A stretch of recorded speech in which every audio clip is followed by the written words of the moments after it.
I would like us to just, for a moment, give another round of applause to Nneka Onuorah and invite her up now. Hey, what's up, everybody? How you doing? My name is Nneka Onuorah. I'm the director of The Same Difference. I am so honored, excited, ecstatic to be here in Montreal. It's the premiere here. It's the 93rd city that I've traveled with the film to. So I'm excited to be here and get to know all of you guys. I've been skiing through the streets of Montreal, and I've been, dancing to Michael Jackson and, making the best of this beautiful weather that you guys have out here. Rachel and I are going to discuss some of the things you see in today's film, and we get to have a conversation, and I would love to get to know Montreal through your voices and your questions after the film. So thank you so much, and I hope you guys enjoy the film. We were just talking before a little bit, and I said, I don't think you really understand how rare it is for us to have this film here in Montreal and the kind of crowd that it invites into this space. So this is your doing, dear. This is your doing. I think it's still surreal to know that people are so affected by it. I think even after 93 cities, my heart is so full. It just really excites me that, people are able to connect to it in all different areas of the world. So that's amazing. So the first thing I want to know, because I did my research, but maybe everybody else didn't, why don't you tell us a little bit about your background? And then, really importantly, the process that you came to or through to make this film. Well, a little bit about me. I'm a Nigerian-American woman. My father's Nigerian, and my mother's from Harlem, New York. I'm a lesbian woman, unapologetically. I'm a servant of God and lover of the people in my community. I started getting into content curation, if you will, through my internship. I actually went to a community college. My mom didn't want me to have student loans, and so I don't. So I went that route. That's amazing, yes. Right? That's something amazing right there. And I did an internship at a television network. I was actually in school for psychology, and I knew I would be there for 8 years. So I was like, let me just do something that would be fun. So I went and I interned for the president of music programming. He was in charge of all the award shows, all the big TV specials, and I wanted to figure out how I could add value to this company. How could I make them not want me to leave this internship? And it wasn't a paid internship. So I was like, okay, what does the assistant hate to do? And the assistant hated going into meetings and taking notes. So I was like, can I take notes for you? And she was like, sure, that would be great. That would be a big help. So I would go sit in these big executive meetings, and the president would come in, and he would have his entire staff there, and he would just go around finding out what research they did, what shows they had coming up. And there was all this TV jargon that I didn't understand. So I would go home, take the notes, give her copy of the notes, take my copy of the notes home, and go research all the definitions of all the words that I didn't understand. And I took those words, and once I knew what they meant, I would go in taking notes, but now understanding what's happening around me. And after I did that, they had one big, debate about whether they should play a music video on the network. And they're sitting there going back and forth, and a new development exec was like, why don't we ask her? She's a part of the demographic, because these are all people that are older than me. And based on how I answered the question, I got hired as a coordinator for the television company within 2 months of my internship. And that started my television career. I then worked my way up from coordinator to TV producer and started working on a show called Black Girls Rock Awards that celebrated the excellence of Black women. And then I realized, you know what? I love this company. I love working for Viacom, but I need to do something for my community. I was missing the aspect that my father raised me on, which is how are we helping the advancement of your own identities? And so I was like, I need to make more content that does that.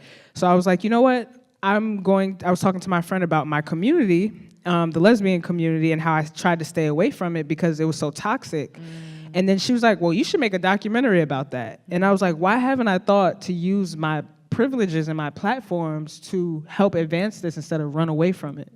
And so I really had to challenge myself on that. And so I started taking equipment from work and shooting interviews. I didn't know what I was doing, so I just went and I Googled, when you make a film, what do you need? And I started getting my things in order. That's our generation, right? It's different than working in television as a producer. So I just brought the things together. I made the film. I quit my job the day I got into the first festival in San Francisco. And here we are, 93 cities later. I want to ask you how you chose the women that are featured in your film. When you started this process, what were you seeking to landscape? So I went off saying, what are the things that people talk about the most in this community? And so YouTube was a big resource when I started this, because the way I was introduced into the categories, the labels that you see in the beginning of this film, is I used to be on a website when I was like 13 years old, and my mom made me get off the computer because of it, but it was called Dyke categories, and there were all these categories of different type of lesbians, and here I am, this 13-year-old straight girl, just like, oh my God, the business lesbian, what's that, and what's this, and what's that? I became fascinated by these labels and trying to figure out, well, which one am I? It was like a Spice Girl or something. So, and so I think that drove me to say, okay, what are the issues in this community? What don't people like? Because I was trying to find my identity when I was younger in high school, and what was the thing for me is everyone was trying to make me only a masculine presenting woman, but I had so much that was feminine about my spirit and the essence of who I am. And I was like, how is it that I'm unable to do this? Why? Because I decided that I like women, I now have to choose to present as masculine if I'm not the most feminine, or, feminine if I'm not the most masculine. It was hard to find what that community in the in-between kind of gray area was. That wasn't popular when I came out. And so I was like, I want to create that space for other people. So a lot of people didn't like, stud on studs. I knew they didn't like pregnant studs, and they would talk about this on YouTube, and it would have millions of views, but no one ever brought it up into a bigger conversation. So I brought the ones up that were most popular into this conversation, because you can only, do so much in one film. So I picked the ones that were the most prominent, and I picked the people who were speaking about it the most, and also the people who had visibility in media, someone like a Snoop who was on The Wire, and some of the lesbians who we actually seen make it, so that it would kind of bring us all together. I really appreciate that. One of the things I wondered, because I watched this is my third time watching this documentary. I'm wondering why you chose in your film to give so much space to those two AG identified characters. I think it was Key and Tef, who were against the chain link. Kai and Tef, who were against the chain link fence. And I'm really wondering, if any audience members that you've interacted with were kind of triggered by those characters, because they had such clear demarcated lines between gender identities. Yeah. They were necessary because they represented the truth, and they weren't afraid to tell the truth of what a lot of people feel, which was important in this film, to not pretend like we don't say these things or think these things, because it happens. We put ourselves in categories. We put ourselves in this jail of, gender identity. And so they were the ones who were open enough to just say, hey, this is what it is. If you're a stud, then this is what a stud does. That's where their minds were at the time, and we needed that to be represented in the film so people knew that this type of dialogue exists, because a lot of people were getting afraid when they were in front of the camera. They didn't want to say the things that they said, off camera, but Kai and Tef didn't have an issue saying it. And what was so beautiful about them is they were telling the truth, but they were never close to learning something different. And I think that was why they were so humorous, because they just kept it real. And you always need the people to keep it real. And I tried to pull people who have different elements of how I feel and how I think, and different characteristics of who I am in myself. So there's a truth teller, there's the peacemaker, there's a person who's involved in the community, there's a person that doesn't give any shits, there's a person who's masculine, there's a person who's feminine. We're all of these things. So it was important to represent the truth for me in the film, so that's why they're there. One of the other interesting moments in the documentary, at least for me, was when you cut suddenly to this room full of white, queer identified and lesbian identified folks. And then there was this conversation about, sort of intra-community internalized homophobia and discrimination. And I'm wondering two things: why it was important for you to showcase that conversation. But one of the things that I was thinking about also over the weekend is that there aren't any older Black dykes, lesbians, or queer folks in your film who are 60 and up. Yep. So why that scene versus the other? So the reason it was important for me to have the white lesbian conversations is because it always comes up, this doesn't happen in white lesbian communities. And it's It does. You know what I'm saying? And maybe not as prominent because a lot of things are cultural differences. Sometimes the way we express our feelings are different. Sometimes we repress how we feel, but we still act on it. So it's important to see that this exists in both black and white lesbian communities. There are places that this internalized, like these roles exist. And that's why Leah Delaria, you know, who you've seen in the film from Orange is the New Black is in there, and she kind of gave her thoughts on that, as well as these women, because it happens in the white lesbian community as well. And I think a lot of people always only pin it as an African American issue, which it's a people's issue. You know, it depends on, you know, who you're around, and it's not really necessarily a color issue. It's just that it's more prominent in the African American lesbian community because of social society structures and cultural structures. And then as far as there being younger lesbians in here, I wanted it to be a film when people are in high school and they're trying to decide that they're coming out and they're trying to decide what to do. I wanted them to be able to relate to these characters in that time when they're going through that transition, because that's when it was for me. That's when I was affected the most. When I'm older, I'm like, of course I can be myself. I'm 30 years old, you know what I'm saying? But when you're 16, you're like, you want to fit in. You want to, you know, you want your friends to be able to like you. And so that's the most important time. It's like, no, be yourself. If you're different, it's okay. You know, so I wanted those characters to be relatable, no matter if this is 10 years from now and our kids are thinking about their sexuality or how they present themselves, they can watch it and relate to it, as opposed to, you know, a lot of older women, not to say that they didn't go through this, because we have tons of footage from people who are like actually 40 and up that we didn't include in here, but I was specific about it because I know that's a time where people are going through their transitions and they're still trying to fit in, and it's important to get it in their cognitive behavior at that time. So. I appreciate that. Well, I have so many questions because this community is so similar to where I come from in Baltimore and DC. All of those, everything presented feels familiar. But I want to hear your questions. Is that okay? Yeah, Can we just of course. See what kind of questions y'all have? I'm really, I think it's really important.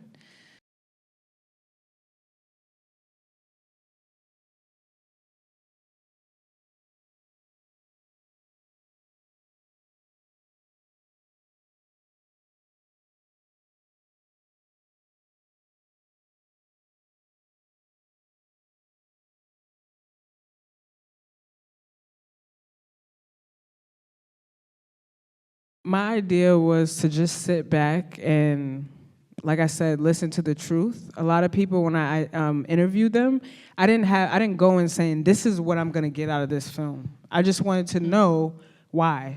The simple question why is all scientists or, you know, whoever do. They wanna know why.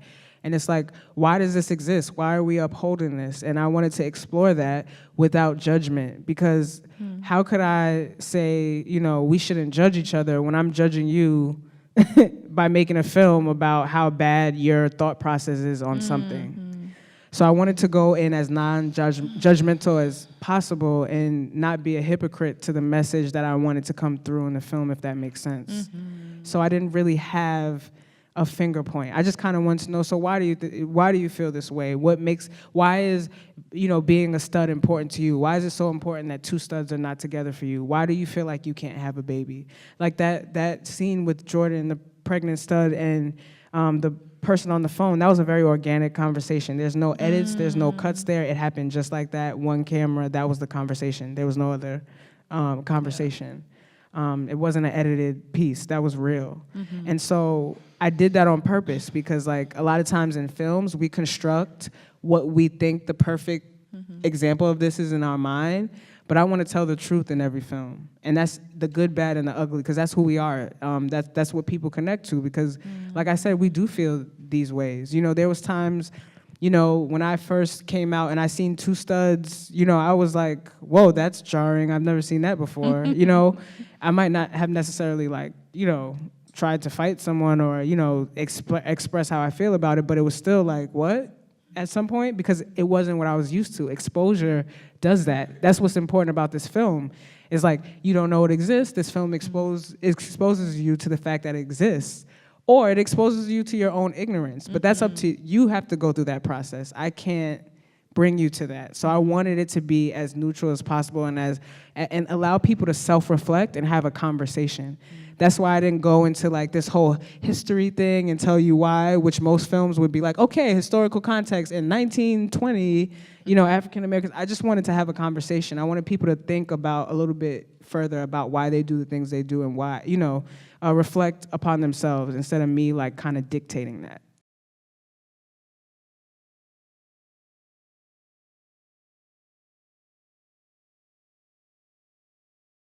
It's actually a magnified self-awareness, right? Because this is a triple oppressed community. You're Black, you're a lesbian, and then you're a woman, right? So all essentially everyone is trying to do is be accepted and have power. And the way through power for this community is through having a label and saying, I'm masculine, I'm in control, I don't show you my feelings. You know what I'm saying? It's the same thing. It's almost like you want to be white and male in America, the equivalent to what it feels like to be white and a male in America because you're so oppressed. And you don't even notice that you're doing it for these reasons. And then you come from a household, if you come from a broken household and the example of a man in your household is a man who's broken and kind of given in to this patriarchy in America and this toxic masculinity is all we see in America, regardless of color. But the thing is, these are our examples of that in a household, so we're replaying that to normalize ourselves as much, because that's all we want to do. Everyone wants to be normal, right? And I think that's where people connect to the film, is like, I want to fit in, I want to be normal, I want respect, I want self-esteem. How do I get that? And sometimes they do it by imitating what society says is okay. The lesbian community in this film is America. You know what I'm saying? It's America. It's a reflection of America in this triple oppressed group trying to find power. And the way America tells you get power is by being a white male, essentially. Like in the most, I guess, layman terms, way of saying it. But deeper than that, it's about by having power, by having money, by having authority, by putting women below you. Like, this is a group of women who are further oppressing themselves, but that's all they've known to do. And then the same thing happened with Trump, where 53% of white women voted for someone who is not for them at all. So this happens all the time. You know what I'm saying? So it's like, you're aware of it, but it's so ingrained in our blood, this misogyny and this patriarchy, that this is all we know how to do. And it goes back to the exposure that I said. What else have we been exposed to? This is all we've ever been exposed to. It's in our music, it's in our media, it's in our families. It's all we know as human beings, and we're trying to just be loved at the end of the day, even the worst person. And it's like, how do we get to that? Is what we're doing, what we're all doing while we're here, is trying to get to that.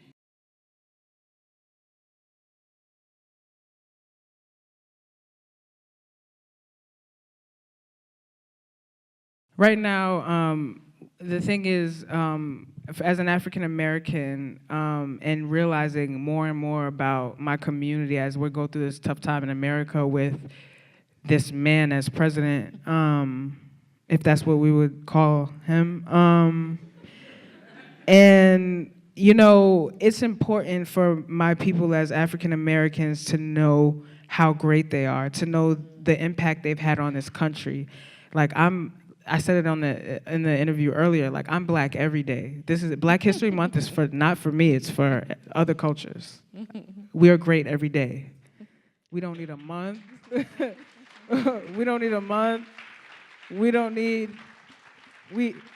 We've been here. If you check the records, we've been here. And quite a few people he's trying to kick out of our country. We've been here. We've done the work, And now the thing is, because the system has set us up to not know things, the lack of education or controlling what you teach us and what you expose us to and where we can go, and how far we could go in the country through loans, through student loans, and through not allowing us to own property so that we can have long-term wealth and then educate our children further.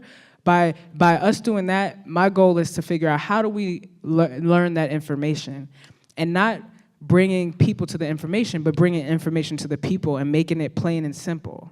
And I have that power through film, is to teach, right? Through a film and put it in terms where a community that may not have access to that education can understand it and digest it. It doesn't matter how you get to the information, it matters how you get there.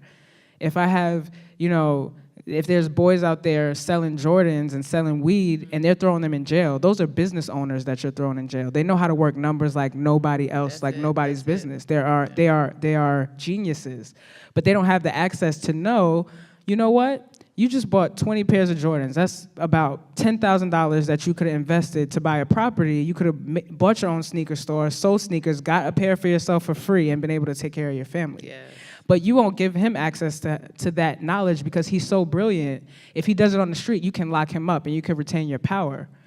But if you teach him the power that he has in what he does for something legal, then he'll be great. And then that's a threat to you. And so I need my people to get the information of this is what we can do. And I want to get into that legislation, and I want to get the information to people. I want to be able to have free schools for African American people on the street, classes that they can actually relate to about stuff that they'll need, tools that they'll need for life, taxes, investments. How do we make it plain? So that's important to me. And so doing Black Power pieces is important because right now my community needs each other more than anything. And how dare I ever be in a place to try to separate myself? I was a part of that system, trying to separate myself from my own people because the system put them in this position. Never again, never again. And that's the type of realization that me becoming a director made me grow as an individual to realize, oh, this is what's been going on this whole time. I've been great. But you've sold me the story that I've been in a struggle. I'm not a struggle, I'm brilliant. I built this, we built this country, you know what I'm saying? And so to get there is where I want to get everyone else, into knowing that they're great. And in order for us to truly come together, my people have to know that they're great. Just like other communities have been told they're great. And hopefully that can pass on, we can pass that along to other places, but I just noticed that it's important to focus on my community, especially because it's so underrepresented. And it's been underrepresented, and I thought I was gonna go to another movie. I was like, okay, I did a movie on my culture, now let me move into the next movie, but I'm like, no, I'm gonna keep poking a hole at it until you pay attention to what's going on. Yeah. And Yeah. It's just brought me into this world of activism that I didn't even know was there was something inside of me that I didn't know that was inside of me. But after you go to 93 cities across the world and you try to sell a film and people tell you this is not important, this is a niche thing, this doesn't relate to everybody. Yes, it does. You just don't see it yet. The system doesn't want you to know that this is something that's universal because it gets at something. People fear what they don't know. And because the community's not familiar or it's been overlooked so long, like imagine being a Black, masculine identified lesbian woman. How often have you been told that you're beautiful in your life? Why? Of course you'll be like that because you're not even told. You're not told that you're beautiful. You're not told that you matter. There's no same-sex sex education. You've never been represented anywhere in healthcare. What is safe sex for lesbian women? Does anyone know? Does anyone know what lesbian sex is? Can anyone say, what that is? Doctors don't know what it is, and they practice to do this, and doctors don't know. There's no research going into it. Who's fighting for it? No one, because it's so overlooked. And so there's so much more work to be done in this space, and I can't leave it alone. It's become like this addiction, and this every day just realizing more and more about it and why this is important.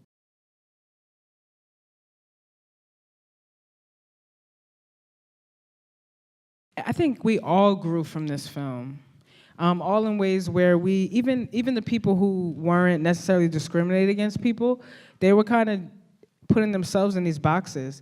Sometimes you don't even realize that you try to be less of yourself, and that's problematic. Anytime people don't agree with you, you try to hide that piece of yourself. But it's actually when you need to be more of it. So I think that people definitely recognize things during the film. Like a lot of these people that you've seen, the scene with Kels at the end, the girl talking about her hair, in the Q&A, she was like, I can't believe I said those things. And I think those things. And she really kind of, so many people were apologizing to each other. so many studs just went and like started having babies and putting on makeup. It was just like, it was like this, you know, we got to see the change in the film. And we got to be a happy, I've never seen even so many black lesbian women smiling at each other. We don't even smile at each other, you know? And in going to shoot, I would purposely hug the masculine identified women before we shot, because they would try to give me a dap, you know, because that's what you do when you're masculine identified, just like dap each other. And I'm like, that's not intimate. Give me a hug. Like, we're sisters. You know what I'm saying? And once I gave them that hug, that guard went down, and they were okay with expressing themselves. But before that, it's just quiet, like, because you're so, no one cares. Why would you volunteer that? Or you need to have this appearance of control. Or I would give information about myself. Like, I went to do a scene where women were like kind of moving into that trans space, like butch trans space. And we were talking about touch me not studs, which I didn't really talk about because I didn't want communities that weren't a part of the queer community to over-sexualize us. I wanted them to focus on the issues. But there's these, you know, touch me not studs who don't like to be, they're masculine identified and don't like to be touched on their private parts by their girlfriend, because that would say that they're weak or they don't have power and control. So I would be like, y'all don't get touched? I get touched. And everybody would be like, looking at me like with, you know, the side eye and like, no, I don't. I would have to be with somebody for 50 years if I let them touch me. And it was like, they really were upset about this and, you know, got offended by it. And like, this is how hard they were holding on to this. But the more I opened up, the more people felt like it was okay to not be that way. So we kind of made it cool to be yourself after a while. So you started seeing these changes and this openness in people that you just never seen before, and you don't realize how much someone just wants you to say it's okay, or just someone needs to be affirmed, you know? And like, so conditioning ourselves to like be okay with the parts of us that people may not agree with. We deal with this on a daily. We can't bring it into our private spaces where we'll need each other. And I mean, we came together for this film like none other. Most places I go, they're like, I've never seen a black film in this festival for 20 years or whatever. You know what I'm saying? And people haven't been exposed to this, and people haven't been able to come out and see themselves on screen. So they really support it financially. And it's like, this is that important of an issue, just universally. And I think, you know, the openness of people to change has been like substantial. I had no clue that people would like right away start doing stuff as soon as they left the theater. You know, so that's what's been beautiful about that space.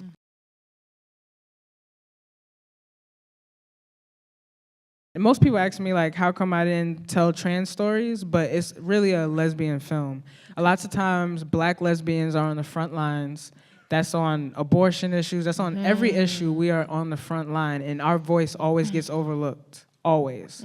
They just skip over the fact that black lesbians were in the front lines of their fights and their marches.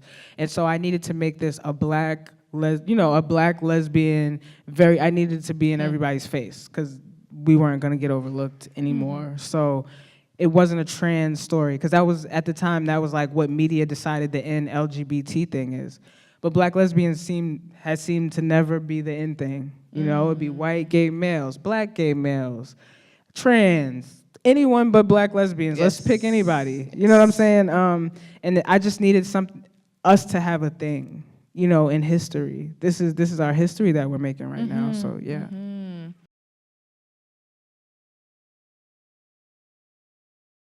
None of us are one thing. We're a bunch of things. Both male and females are both masculine and feminine. Society has told you that you need to be this and that in order to keep their order and their structure, but we all have qualities that are masculine and feminine. It's not a male or female thing. Think about it, like, what's the definition of a male? Can anyone directly tell you? They might say, characteristics associated with males. Which males?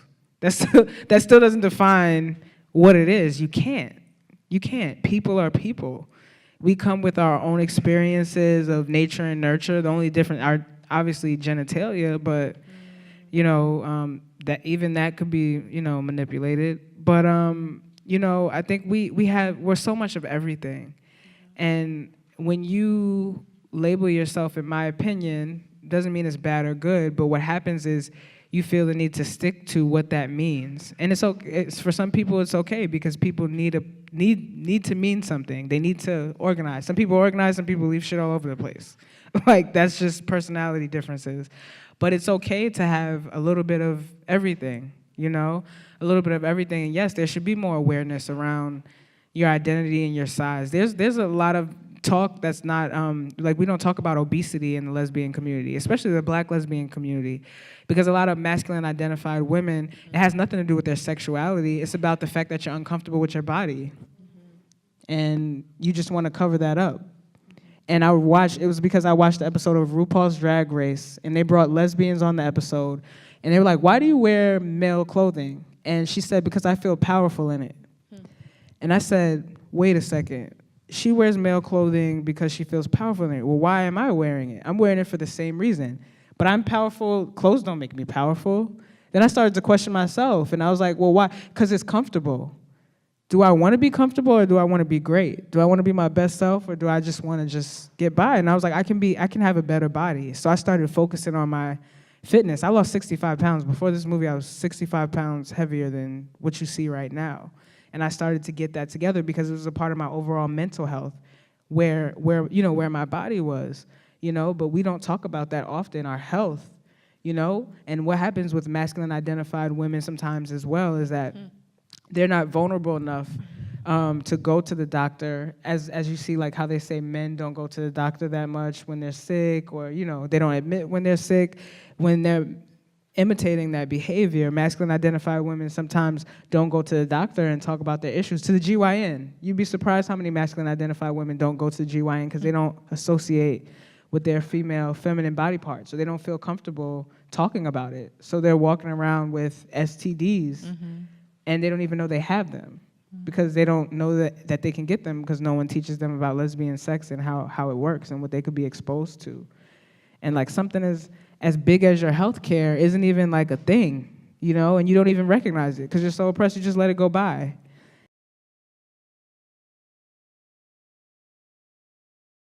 Well, I know gay male communities could completely, relate to this, because when there's feminine presenting men, there's always like, no one wants them. If you're a twink, they want masculine or masculine. So the femininity is an issue. But then you realize that's just, again, patriarchy, rearing its head. Even though it's gay men, it's like masculine men are looking for masculine men. The feminine men are not, they don't have power, so we don't want them. And it's like, well, there it goes again. There's patriarchy again, rearing its head and toxic masculinity through the gay male community. So I think a lot of gay men have admitted themselves that they haven't paid enough attention to lesbian issues. And they group us all LGBT together, but there's so many nuances, and they're like, wow, I never paid attention to lesbian women. I never know you guys went through so much. I thought it was easier because you were girls. And so I think it helped the gay male community realize how much more they need to be activists for their sisters, and really be keyed into what's going on in the lesbian community, because oftentimes it's separated. And especially with gay white males, it's really hard in America for them to identify and like promote, Black lesbian stories. And there's been some beautiful gay white men who've had this film at their festivals who are activists for it. So it's been beautiful to see them step into that space and want to do better. But there's definitely similarities in this, and that's what makes it a human film. It's not an LGBT thing. What these women are experiencing is a human thing, and it's an issue with how our countries are founded in our governments. So it's really a bigger issue. It's just ingrained and represented through our everyday daily lives, I think. Well, you have given us a gift tonight. You have given me a gift, and I know you'll be coming back when you're finished with your next film. That's right? Absolutely, when it's warm outside. So maybe we can just thank Nneka one more time for Thank you. For this evening. Yeah. Thank you, dear.